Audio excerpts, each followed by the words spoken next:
It's now time for Flashback, a recap of major stories in the course of the week. Let's begin from Monday. That day, the National Drug Law Enforcement Agency made another seizure of illicit drugs in Lagos. This time, 13 million tramadol pills worth more than 8 billion naira were discovered in a mansion in the Lekki area of the state. Spokesperson of the NDLEA, Femi Babafemi, stated that the building is situated in Victoria Garden City, and the owner, Ugochukwu Kadibia, was arrested. The drug baron, according to report, had been on the agency's watch list as one of those behind the tramadol drug cartel in Nigeria. Preliminary investigation showed he had about 6 mansions within the VGC, one of which he used to warehouse the tramadol consignment. Also on Monday, women from different parts of Lagos staged a solidarity walk in support of the presidential candidate of the All Progressives Congress, Asiwaju Bola Tinubu, and Governor Babajide Sanwo-Olu for second term. It's the start of the campaign season across the country, and supporters of the All Progressive Congress are leaving no stone unturned to ensure the party's victory come 2023. Women comprising artisans, traders, market women, and professionals from different parts of Lagos marched from the Tinubu Square through General Hospital down to Onikon at the Mobolaji and Sony Arena. The mammoth crowd trooped into the Onikon Stadium, seated in different groups and from different local governments. The women are confident of their choice to support APC presidential candidates and Governor Sanwo-Olu. For the state chairman of APC, this is a time for well-meaning residents of Lagos to determine the next president of the country. This is the land that is confronting us as a nation. This is the time for all of us to come out, to use our votes to determine the next president of Federal Republic of Nigeria. And it's no other person than Asiwaju Bola Ahmed Tinubu. The advocacy for collection of permanent voters' card also took center stage at the rally. I go to my church and other politicians around my church to sensitize them to go and collect their PPC. That is an indication that they are in support of Asiwaju. For the women, Asiwaju Tinubu will drive the interest of women if elected as president of Nigeria. Female leaders emerging in the world is going to get to Nigeria with a he or she president like Asiwaju Bola Ahmed Tinubu. We are in great support of our great leader, Asiwaju Bola Ahmed Tinubu. With few months to the 2023 general elections, supporters of Asiwaju Bola Ahmed Tinubu are making effort to canvass votes for the All Progressive Congress candidates, even as the party is here to inaugurate its Presidential Campaign Council.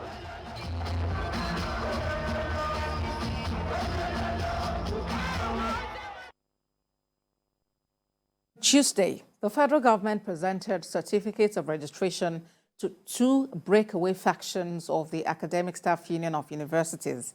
The new unions are the National Association of Medical and Dental Academics and the Congress of Nigerian University Academics. At the presentation, the Minister of Labour and Employment, Chris Ngege, explained the 2 bodies will exist alongside ASUU. To give us an enabling environment in the university so that the students are brought back to school through the vice chancellors, and we continue to teach them. Once again, we appreciate you, the Honorable Minister.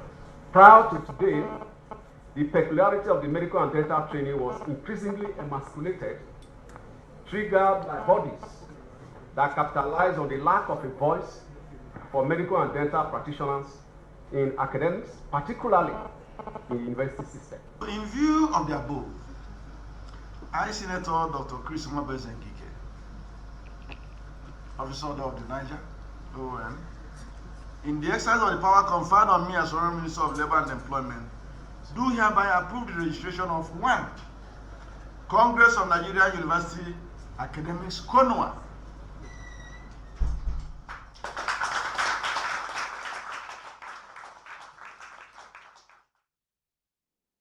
Also on Tuesday, President Muhammadu Buhari said the incessant strikes by unions and tertiary institutions undermined the federal government intervention and falsely implied his administration underfunds education. The president was also concerned about cases of sexual harassment and other forms of corruption in tertiary institutions. This national summit brings the education sector under the radar of anti-graft agencies in the country. This critical sector has faced serious challenges lately, from the safety of schools to issues of poor funding and intermittent strikes by unions in tertiary institutions. All of these have significantly slowed down its development. President Muhammadu Buhari insists, despite these challenges, his administration has invested so much in the education sector, and it's often unfairly criticized for doing little. Government and stakeholders in the educational sector are concerned about the manifestation of various forms of corruption in our universities. The chairman of the ICPC revealed that the fight against corruption got a fresh impetus under the administration of President Muhammadu Buhari. Corruption in education manifests in different ways, such as recruitment of unqualified or unfit persons to teach at primary, at secondary, or tertiary levels. Former chairman of the Independent National Electoral Commission, Professor Atahiru Jega, was the keynote speaker. He blames the bureaucracy in the federal government for the worsening corruption in education. With regards to the National Assembly, every vice chancellor has to come to defend his or her budget, and in the process, a lot of deals are made. Either your own requirements for the budget are not approved until you do deals, or if you refuse to do deals, that is cut, or if you agree, then the budget is also padded up. This National Summit on Fighting Corruption in the Public Sector may be the launching pad to tackle all forms of corruption in the education sector. On Wednesday, the 23 remaining captives of the Kaduna train attack regained freedom. That story was disclosed by the Secretary of the Chief of Defense Staff Action Committee, Usman Yusuf. Mr. Yusuf said the hostages were released at about 4 p.m. and the committee took custody of the victims who were kidnapped by Boko Haram terrorists during an attack on a moving passenger train on the 28th of March 2022. The terrorists had released hostages in piecemeal, with the last release being on the 19th of August 2022. Now to Thursday, where President Muhammadu Buhari met with the freed victims of the Abuja-Kaduna train attack, released after months in captivity. The meeting took place at the Nigerian Defense Academy Hospital in Kaduna. The president was also in Afaka at the passing out parade and commissioning ceremony of cadets of regular course 69 of the Nigerian Defense Academy. The passing out parade is the climax of this cadets' 5-year academic and military training at the NDA in Kaduna. The arrival of President Muhammadu Buhari, who is a special guest of honor, signals the beginning of the occasion. He is reviewing passing out cadets for the last time in his capacity as Commander-in-Chief of the Armed Forces of Nigeria. The cadets of 69 regular corps are the first set in the history of the academy to be trained with a curriculum that includes counter-terrorism and counter-insurgency operations. This was aimed at addressing the existential and asymmetric threats facing the country. The president noted that terrorists and insurgents are out to destroy the reforms brought by his administration. But he charged service chiefs and other armed forces personnel to replicate the success recorded in the Northeast in other parts of the country. He also expressed delight at the release of 23 remaining kidnapped train passengers after 7 months in captivity. Relief came for our country for the remaining 23 victims of the March 28th Abuja-Kaduna train attack were released by the heinous terrorists.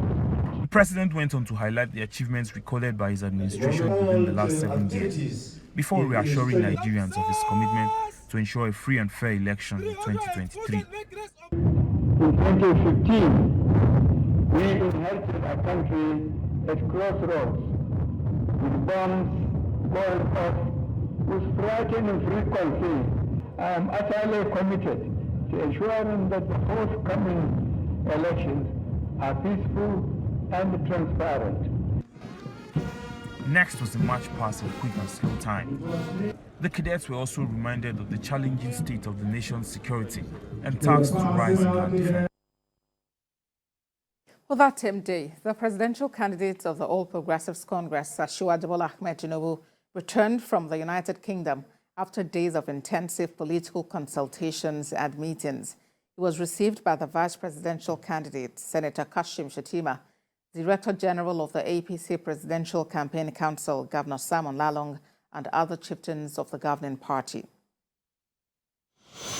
APC presidential candidate Asiwaju Bola Tinubu arrives at the Nnamdi Azikiwe International Airport after a less than 2 weeks trip to the United Kingdom.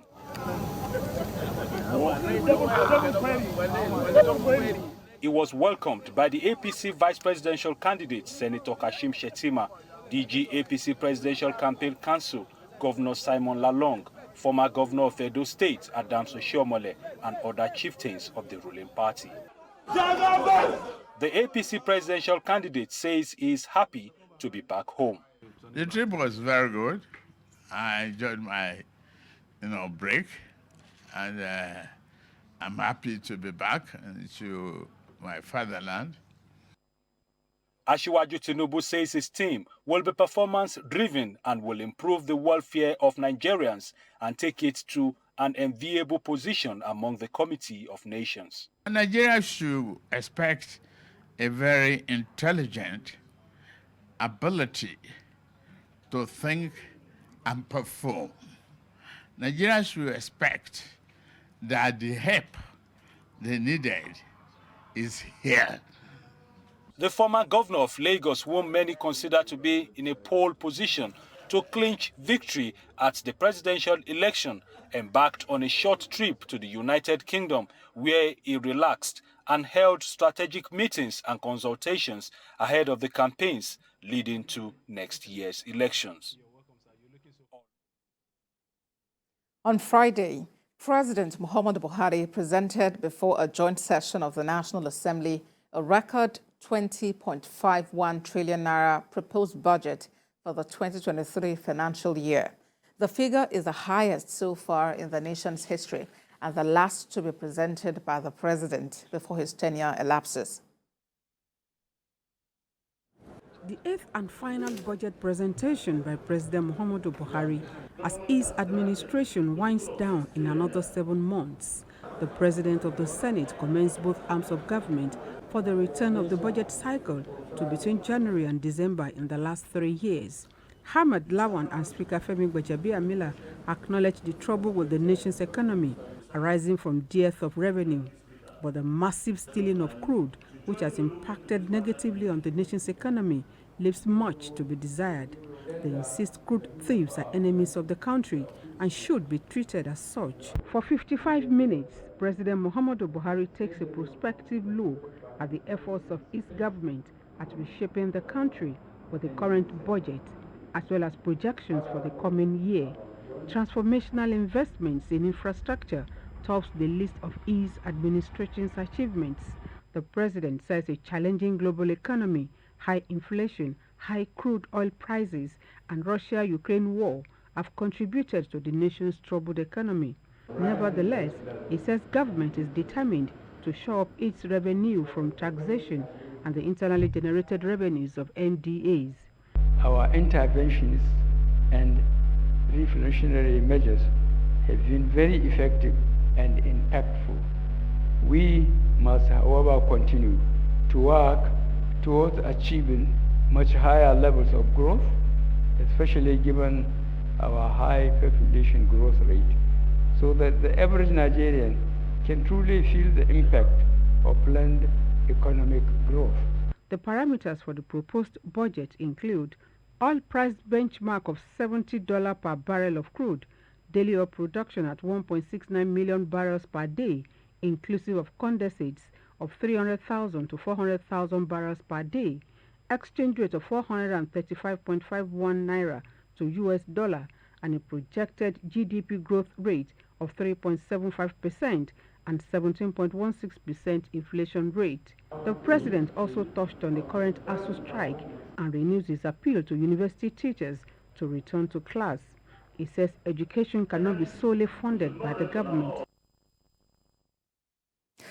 Well, still on Friday, the Court of Appeal sitting in Abuja granted the Academic Staff Union of Universities conditional leave to appeal the National Industrial Court ruling on 21st September, ordering lecturers to go back to the classroom. Justice Hama Baraka, who led the 3-member panel, granted leave on the conditions that ASUU must obey the order of the interlocutory injunction by the lower court immediately. A member of the panel, Justice Biobele Georgewill, also ordered that the leave granted can only stand if ASUU obeys the interlocutory order of the lower court.